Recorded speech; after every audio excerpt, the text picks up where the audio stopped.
'Cause I am yours and you are mine.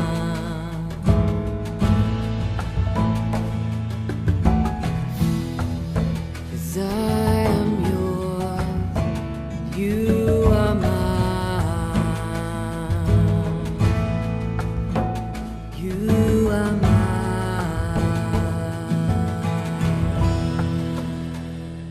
దినవృత్తాంతములు 2వ గ్రంథము 19వ అధ్యాయము 1వ వచనం నుండి.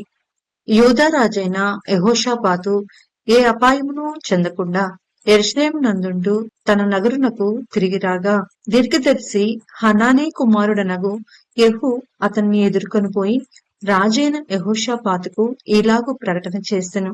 నీవు భక్తిహీనులకు సహాయం చేసి యెహోవా శత్రువులకు స్నేహితుడవైతివి కదా. అందువలన యెహోవా సన్నిధి నుండి కోపము నీ మీదికి వచ్చును. అయితే దేశంలో నుండి నీవు దేవతాస్తంభములను తీసివేసి దేవుని యొద్ద విచారణ చేయుటకు నీవు మనస్సు నిలుపుకొని ఉన్నావు. నీ యందు మంచి క్రియలు కనబడుచున్నవి. యెహోషాపాతు యెరూషలేములో నివాసము చేయొచ్చు బెర్షెబా నుండి ఎఫ్రాయిము మన్యము వరకు జనుల మధ్యను సంచరించుచు వారి పితరుల దేవుడైన యెహోవా వైపునకు వారిని మళ్లించెను. మరియు అతడు ఆయా పట్టణములలో అనగా దేశమందు యూదా వారున్న బురుజులు గల పట్టణములన్నిటిలో న్యాయాధిపతులను నిర్ణయించి వారికి ఇలాగున ఆజ్ఞాపించెను. మీరు యెహోవా నియమమును బట్టియే కాని మనుషుల నియమమును బట్టి తీర్పు తీర్చవలసిన వారు కారు. ఆయన మీతో కూడా నుండును కనుక మీరు తీర్చు తీర్పు బహు జాగ్రత్తగా చేయుడి. యెహోవా భయము మీ మీద ఉండును గాక. హెచ్చరికగా నుండి తీర్పు తీర్చుడి. మన దేవుడైన యెహోవా యందు దౌష్ట్యము లేదు. ఆయన పక్షపాతి కాడు, లంచము పుచ్చుకొనివాడు కాడు. మరియు తాను యెరూషలేమునకు వచ్చినప్పుడు యెహోవా నిర్ణయించిన న్యాయమును జరిగించుటకును సందేహాంశములను పరిష్కరించుటకును యెహోషాపాతు లేవీలలోను యాజకులలోను ఇశ్రాయేలీల పితరుల ఇండ్ల పెద్దలలోను కొందరిని నియమించి వారికి ఇలాగున ఆజ్ఞాపించెను. యెహోవా యందు భయభక్తులు కలిగిన వారై నమ్మకముతోనూ యథార్థ మనసుతోనూ మీరు ప్రవర్తింపవలెను. నరహత్యని గూర్చియు ధర్మశాస్త్రమును గూర్చియు ధర్మమును గూర్చియు కట్టడలను గూర్చియు న్యాయ విధులను గూర్చియు ఆయా పట్టణములలో నివసించు మీ సహోదరులు తెచ్చు ఏ సంగతినే కాని మీరు విమర్శించినప్పుడు మీ మీదికిని మీ సహోదరుల మీదికిని కోపము రాకుండునట్లు వారు యెహోవా దృష్టికి ఏ అపరాధమును చేయకుండా వారిని హెచ్చరిక చేయవలెను. మీరిలాగు చేసిన ఎడల అపరాధులు కాకయుందురు. మరియు ప్రధాన యాజకుడైన అమర్య యెహోవాకు చెందు సకల విషయములను కనిపెట్టుటకు మీ మీద ఉన్నాడు. యూదా సంతతి వారికి అధిపతియు ఇష్మాయేలు కుమారుడునగు జబద్యా రాజు సంగతుల విషయంలో పైవాడిగా ఉన్నాడు. లేవీలు మీకు పరిచారకులుగా ఉన్నారు. ధైర్యము వహించుడే. మేలు చేయుటకై యెహోవా మీతో కూడా ఉండును. దినవృత్తాంతములు 2వ గ్రంథము 20వ అధ్యాయము 1వ వచనం నుండి. ఇది అయిన తర్వాత మోయాబీలును అమ్మోనీయులను మెయోనీలలో కొందరును దండెత్తి యెహోషాపాతు మీదికి వచ్చిరి. అంతలో కొందరు వచ్చి సముద్రము ఆవల నుండు సిరియన్ల తట్టు నుండి గొప్ప సైన్యం ఒకటి నీ మీదికి వచ్చుచున్నది, చిత్తగించుము. వారు హససోన్ తామారు అను ఎన్గోదిలో ఉన్నారని యెహోషాపాతునకు తెలియచేసిరి. అందుకు యెహోషాపాతు భయపడి యెహోవా యొద్ద విచారించుటకు మనస్సు నిలుపుకొని యూదా అంతటా ఉపవాస దినము ఆచరింపవలనని చాటింపగా, యూదా వారు యెహోవా వలన సహాయము వేడుకొనుటకై కూడుకొనిరి. యెహోవా యొద్ద విచారించుటకు యూదా పట్టణములన్నిటిలో నుండి జనులు వచ్చిరి. యెహోషాపాతు యెహోవా మందిరంలో క్రొత్త శాల ఎదుట సమాజంగా కూడిన యూదా యెరూషలేముల జనుల మధ్యను నిలువబడి, మా పితరుల దేవా యెహోవా, నీవు ఆకాశమందు దేవుడివై ఉన్నావు. అన్ని జనుల రాజ్యములను ఏలువాడవు నీవే. నీవు బాహుబలము గలవాడవు, పరాక్రమము గలవాడవు. నిన్నెదిరించుట ఎవరికినీ బలము చాలదు.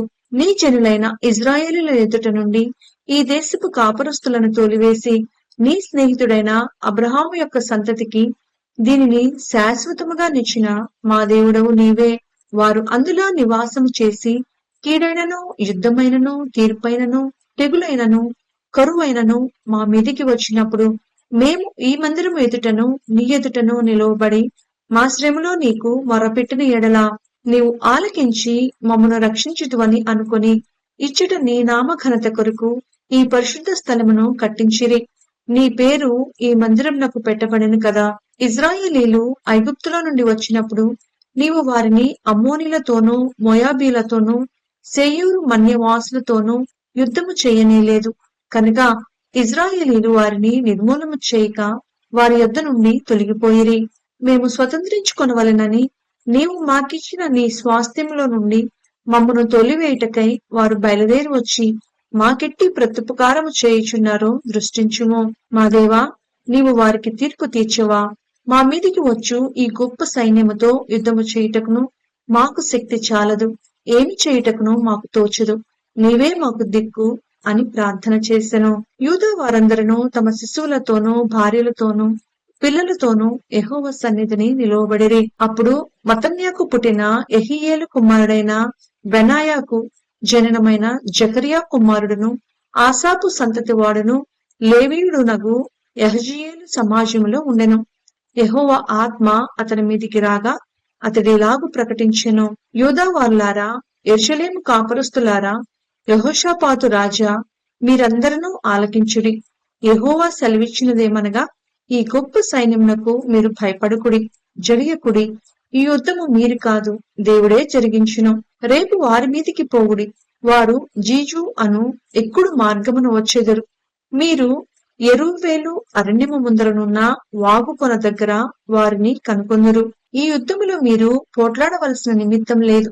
యూదా వారులారా, యెరూషలేము వారులారా, మీరు యుద్ధ పంక్తులు తీర్చి నిలువబడుడి.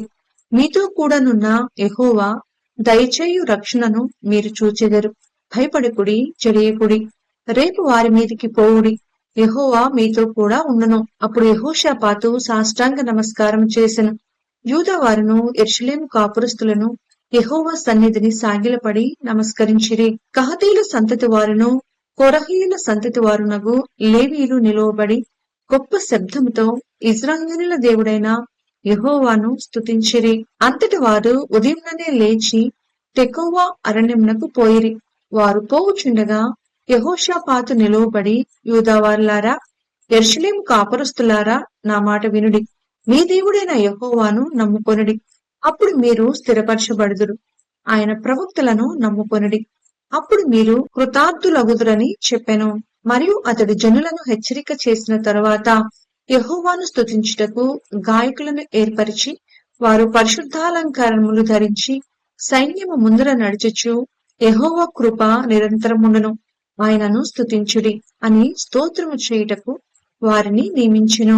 వారు పాడుటకును స్తుతించుటకును మొదలు పెట్టగా యెహోవా యూదావారి మీదికి వచ్చిన అమ్మోనీల మీదను మోయాబీల మీదను సేయీరు మన్యవాసుల మీదను మాటుగాండ్రను పెట్టెను. కనుక వారు హతులైరి.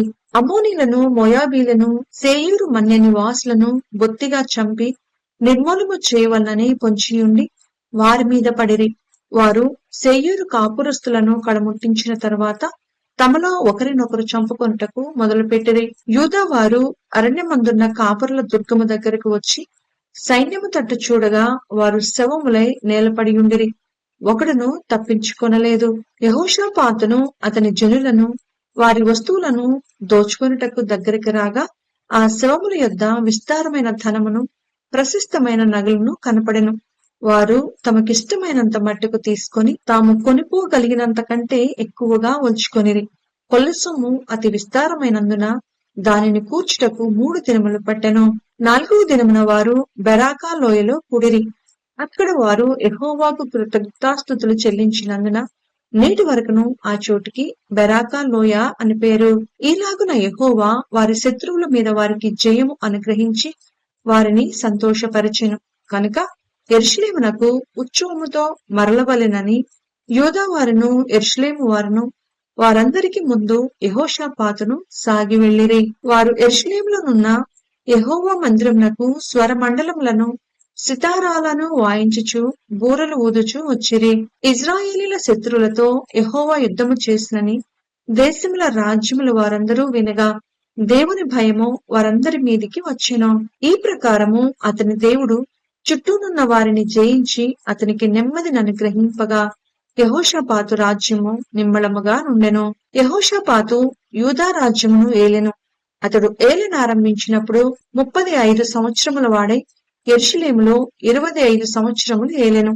అతని తల్లి షిల్హీ కుమార్తె, ఆమె పేరు అజూబా. అతడు యెహోవా దృష్టికి యథార్థముగా ప్రవర్తించి తన తండ్రి అయిన ఆసా మార్గమందు నడుచుచు దానిలో నుండి తొలగిపోకుండెను. అయితే అప్పటికింకనూ జనులు తమ పితరుల దేవుని వెతుకుటకు తమ హృదయములను స్థిరపరచుకొనలేదు. అతడు ఉన్నత స్థలములను తీసివేయలేదు. యెహోషాపాతు చేసిన కార్యములన్నిటిని గూర్చి హననీ కుమారుడైన యెహూ రచించిన గ్రంథమందు వ్రాయబడి ఉన్నది. ఈ యెహూ పేరు ఇశ్రాయేలీయుల రాజుల గ్రంథమందు కనబడుచున్నది. ఇది అయిన తరువాత యూదా రాజైన యెహోషాపాతు మిక్కిలి దుర్మార్గముగా ప్రవర్తించిన ఇజ్రాయేలు రాజైన అహజ్యాతో స్నేహం చేసెను. తర్షీషుకు పోదగిన ఓడలను చేయింపవలెనని యెహోషాపాతు అతనితో స్నేహము చేయగా వారు ఎసోన్గెబెరులో ఆ ఓడలను చేయించిరి. అప్పుడు మారేషా వాడును దోదావాహు కుమారుడు నగు ఎలియాజరు, నీవు అహజ్యాతో స్నేహము చేసుకొంటివి కనుక యెహోవా నీ పనులను భంగము చేయునని యెహోషాపాతు మీద ప్రవచనమొకటి చెప్పెను. ఆ ఓడలు తర్షీషునకు వెళ్లజాలకుండా బద్దలైపోయెను.